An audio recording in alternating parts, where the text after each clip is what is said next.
మినపవడలు క్రిస్పీగా రావాలంటే ఎలా తయారు చేయండి, బాగా పలుకుగా రుబ్బుకోవాలన్నమాట. పప్పు అలా కనపడుతూ ఉండాలి మినపప్పు. అలా రుబ్బుకొని కొద్దిసేపు ఫ్రిడ్జ్లో పెట్టుకుని తీసేసి అప్పుడు ఇందులోకి ఉల్లిపాయ, పచ్చిమిర్చి, అల్లం అన్నీ వేసుకుని రెడీ చేసుకోవాలి. బాగా నూనె వేడెక్కిన తర్వాత అందులోకి ఇలా పలచగా చేసుకుని వేయించుకుంటే చాలా అంటే చాలా క్రిస్పీగా వస్తాయి.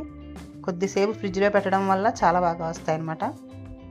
ఇలా తయారు చేసి చూడండి, చాలా బాగుంటాయి. మార్నింగ్ బ్రేక్ఫాస్ట్గా కూడా తినొచ్చు, ఎందుకంటే ఆయిల్ అనేది అస్సలు పీల్చదనమాట. మాకైతే ఛత్తీస్గఢ్లో ఎక్కువ మార్నింగే ఇలాంటి స్నాక్స్ అయితే దొరుకుతూ ఉంటాయి. అంటే బ్రేక్ఫాస్ట్ అనమాట. అక్కడ హోటల్లో ఇలాంటి వడలే ఉంటాయి, చాలా క్రిస్పీగా ఉంటాయి అనమాట. చాలా బాగుంటాయి, ఆయిల్ అనేది అస్సలు ఉండదనమాట. ఇలా ఒకసారి ట్రై చేసి చూడండి, చాలా బాగుంటాయి. మంచి టేస్టీ ఒక చట్నీ ఒకటి వేసుకుంటే సూపర్గా అయితే మినపవడలు ఏ టైంలోనైనా తినచ్చు, ఆయిల్ అని ఏమి ఉండదన్నమాట. చూడండి ఎంత బాగున్నాయో. తప్పకుండా ఇలా ఒకసారి ట్రై చేసి చూడండి, చాలా బాగుంటాయి. వీడియో నచ్చితే లైక్ చేయండి. ఫస్ట్ టైం నా ఛానల్ చూసినట్లయితే గణశ్రీ రెసిపీస్ ఛానల్ సబ్స్క్రైబ్ చేసుకోండి. Thank you.